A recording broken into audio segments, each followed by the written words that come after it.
ये ले छोटी बहू, ये साड़ी ना मैं तेरे लिए लेके आई हूँ और ये सेट भी। बेटा कल राखी है ना, तो राखी पर जब तू कल अपने मायके जाएगी अपने भाई को राखी बांधने के लिए, तो यही साड़ी पहन के जाना और उस पर ये सेट भी पहनना। इसमें देखना तो बहुत सुंदर लगेगी। और हाँ, ये मैं मिठाइयाँ भी ले आई हूँ राखी के लिए, ये मिठाई भी लेती जाना। और तेरे भाई की एक छोटी सी गुड़िया है ना, तेरी भतीजी वो श्री, उसके लिए ना ये डॉल ले जाना, मैं उसके लिए ले आई हूँ। ले। वाह मम्मी जी, ये सब कुछ तो बहुत ही प्यारा है। ये डॉल देख के ना वो बहुत ज्यादा खुश हो जाएगी। और मम्मी जी सच में ये साड़ी कितनी प्यारी है, इसका कलर कितना अच्छा है और इसके ऊपर ये सेट तो बहुत ही ज्यादा प्यारा लगेगा। Mummy ji thank you so much, कल ना मैं यही सब पहन के जाऊंगी।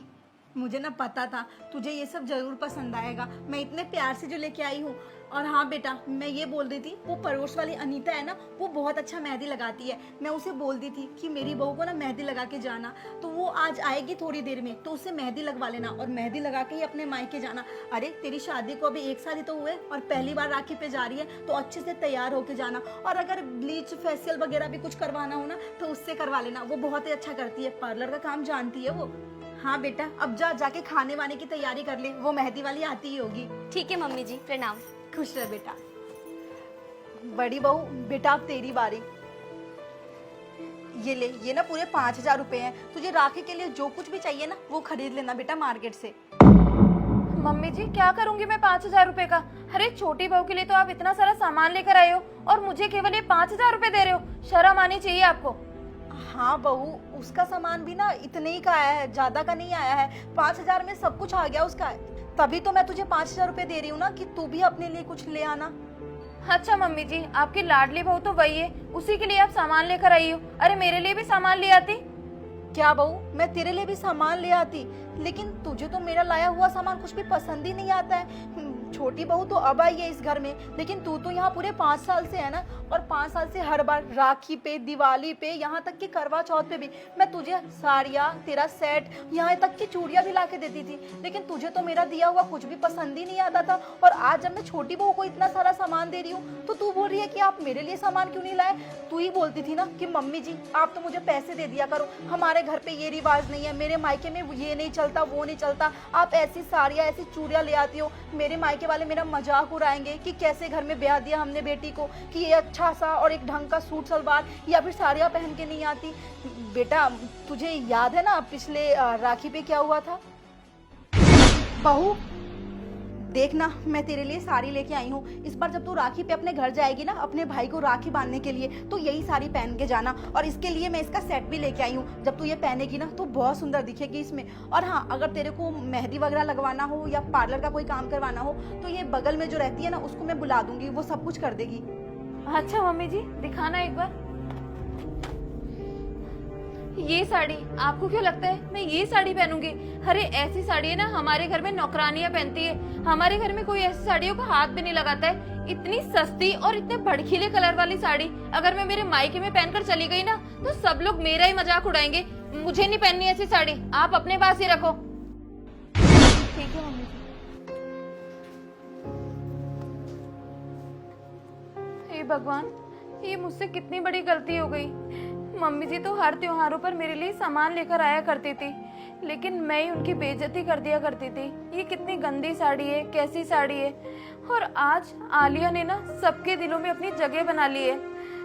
मैं हमेशा अपनी मम्मी की सुना करती थी कि मेरे पीहर में ये नहीं चलता, मेरे पीहर में वो नहीं चलता। हर बात के लिए मम्मी जी से लड़ लिया करती थी, लेकिन आज ना मम्मी जी ने मुझे केवल पैसे दिए हैं और आलिया को इतना सारा सामान।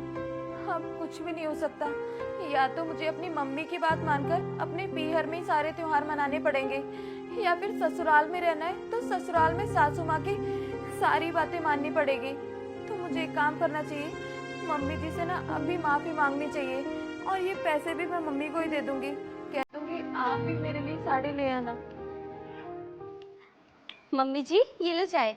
हाँ बेटा, चाय तो बहुत अच्छा बनाई है। क्या हुआ बहू? मम्मी जी मुझे ये पैसे नहीं चाहिए, आप एक काम करना, मेरे लिए भी ना राखी का सामान आप ही ले आना। क्या हो गया बहू, सब ठीक तो है ना? नहीं मम्मी जी, कुछ भी ठीक नहीं है। प्लीज आप मुझे माफ कर दो। आज से पहले जो कुछ भी मैंने किया ना, आप जो भी मेरे लिए सामान लेकर आया करते थे, मैं हर सामान को ठुकरा देती थी कि मुझे ये पसंद नहीं है। लेकिन आज के बाद मैं ना कभी ऐसा नहीं करूंगी। आप ही मेरे लिए सारा सामान लेकर आओगी। और मम्मी जी, मुझे ये पैसे वगैरह कुछ नहीं चाहिए। मुझे तो बस आप लोगों का प्यार चाहिए। और आलिया, प्लीज तू भी मुझे माफ कर दे। मैंने तेरे साथ भी हमेशा बहुत गलत किया है। आज के बाद ना मैं तेरी बड़ी बहन की जैसे रहूंगी और तू मेरी छोटी बहन की तरह। अरे कोई बात नहीं भाभी, आप मुझसे माफी मत मांगो। आप बड़े हो मुझसे, मुझे अच्छा नहीं लगता। और वैसे भी मैं तो हमेशा ही आपको अपनी बड़ी बहन की तरह ही मानती हूँ। हाँ बहू, छोटी बहू ना बिल्कुल सही बोल रही है। और त्योहार का मजा तो तभी आता है जब परिवार वाले एक साथ मिलके त्योहार मनाए और हंसी खुशी से मनाए। मुझे तो ना अच्छा लगा देख के कि तू अपनी गलती मान ली और मुझसे माफी भी मांग ली। उस टाइम ना मुझे बहुत बुरा लगता था जब तू मेरी लाई हुई चीज को ना इज्जत नहीं देती थी और साफ लेने से इनकार कर देती थी। लेकिन बहू, आज मुझे ना जान के सच में बहुत खुशी हुई कि मेरी बहू ना बिल्कुल पहले जैसी हो गई है और उसमें बदलाव आ गया है। आज से ना हम एक साथ हर त्योहार मनाएंगे। और जैसे मैं छोटी बहू के लिए साड़ी लेके आई हूँ ना, वैसे तेरे लिए भी साड़ी लेके आऊंगी। बेटा, पहले ना तू हर बात पे अपने मायके की बात लेके बैठ जाती थी, लेकिन अब ऐसा मत करना। हाँ मम्मी जी, आज ना मुझे समझ आ गया कि सभी लोगों के ना रीति रिवाज बहुत ही अलग होते हैं। तो लड़की को ना ससुराल के रीति रिवाज ही मानने चाहिए, ना कि पीहर के। अच्छा मम्मी, अब आप एक काम करो, भाभी को ना अपने साथ ले जाओ और उन्हें उनकी पसंद की साड़ी दिला लो। शाम का काम मैं कर लूंगी। ठीक है बेटा, ये सही बोली है तू। चल मैं तुझे साड़ी दिला लाऊं।